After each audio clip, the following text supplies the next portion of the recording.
And ostensibly, we're to simply presume from that that disparity somehow leads to the terminal failure happening everywhere around us. And yet, how? How can we possibly know that is a fact? You see? If we don't know it's a fact, and I mean in a very certain manner, by very careful thinking, evaluation of the math, then we don't have an answer. We're taking pot shots at something. We don't even know which direction the target is. And we're taking pot shots when we have to make a bullseye. The shot we take next has to count, because we are on the brink of a devastating terminal failure that the blasphemous fools who are governing us have no idea how to get in hand.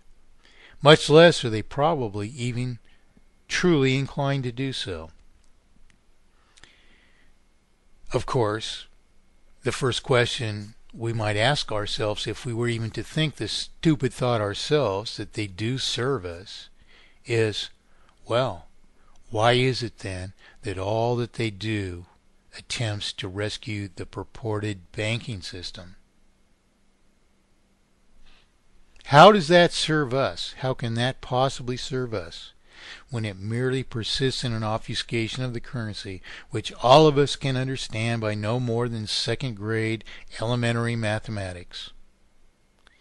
That process can only destroy us, dispossess us of all of our production to a handful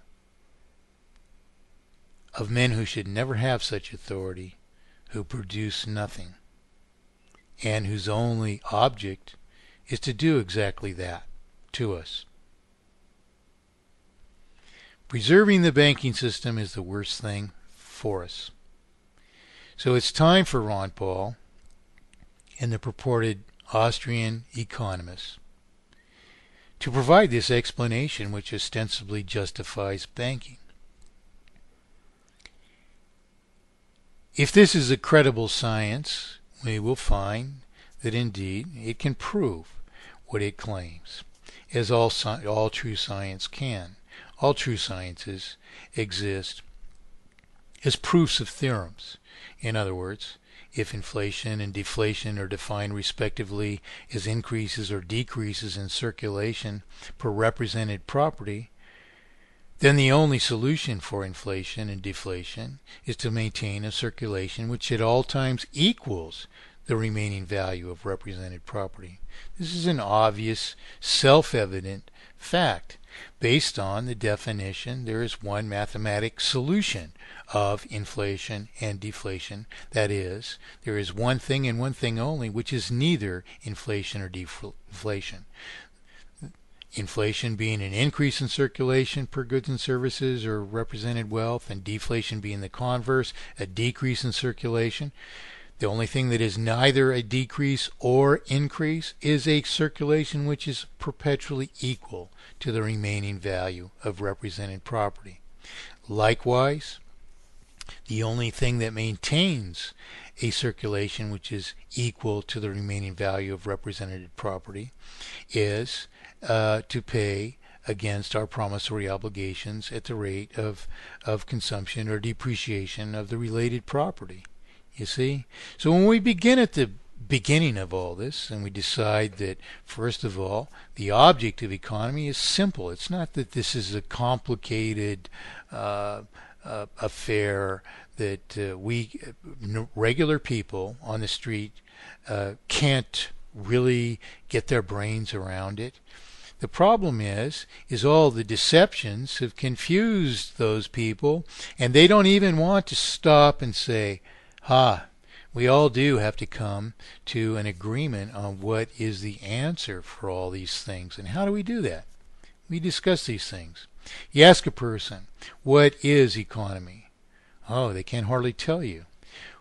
But would they tell you that it's an obfuscation of the currency which can't be an economy at all, which can only impose artificial costliness upon us, and perpetually multiply that costliness into terminal failure?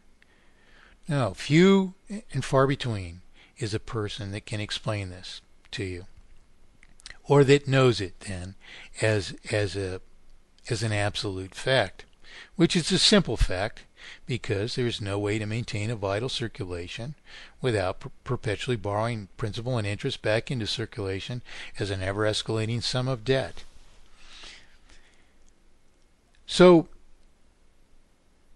the thing that we have to do is challenge those around us and somehow, which is the difficult part, get them to rise to the occasion so that enough of us unite upon a factive solution that we accomplish that.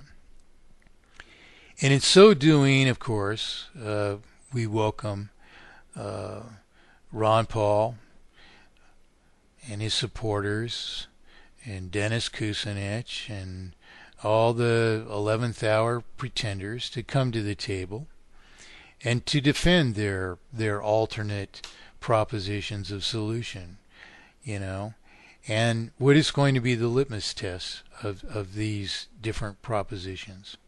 Well, we are going to bring to the table every prospective problem which may exist, and we are going to have to trace that problem to its fundamental root.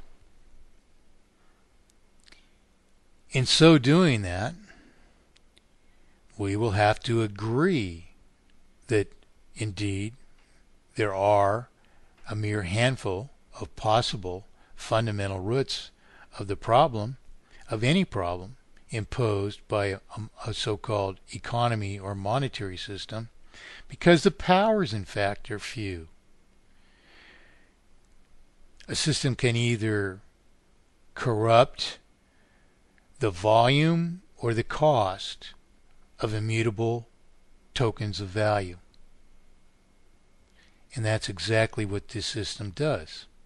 How it does that is also indisputable, because its only powers to do this are to withhold or spend money into circulation, and to regulate interest. And of course the latter is the usual tool for doing this. So what is the consequence of interest is the next question. Indeed, is it possible to even to maintain a vital circulation without perpetually borrowing principal and interest back into circulation if the principal is subject to interest then? Well, no, it isn't. In fact, the models I provided the Reagan administration just replicate that process and predicted from 1983 and forward that this failure would transpire at approximately 2010 AD. So now, in fact, I think when Ron Paul claims that the Austrians had predicted this, he's borrowing from one of my plagiarists, and out of probably excessive politeness, I won't mention the name.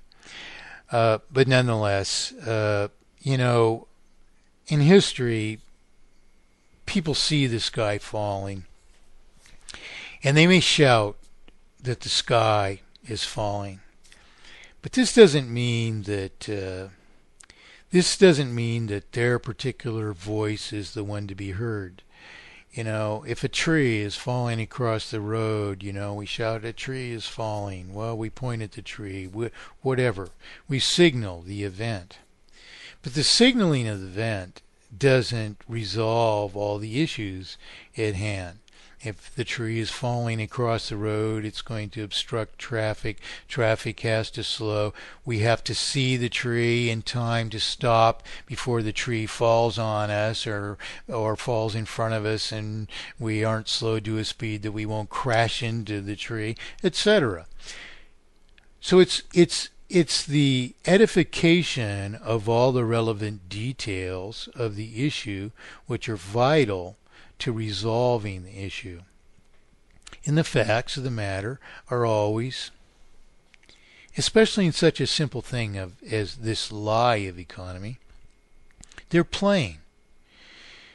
We can't just say that gold is somehow arbitrarily going to give us the proper circulation which will sustain all industry, that we may desire to sustain and deserve to sustain. We can't just presume arbitrarily that gold accomplishes that somehow. Nor can we just presume arbitrarily that there is a way to transform all of the injustices of the present into a system which abides by a purported gold standard. No one's prescribed how to do that. And yet these advocates of the gold standard who merely claim that it worked before, in fact, are not even truly respectable students of history. There isn't a possibility even that a finite circulation has ever served any subject society as well as honored promissory obligations which can be fulfilled within one and one only monetary solution only, and that is mathematically perfected economy. Why? Because it's only this fulfillment of promissory obligations free of exploitation, that is, free of interest imposed by the very banking systems that Ron Paul and Austrian economics have advocated for so long. It's only unexploited promissory obligations which allow us to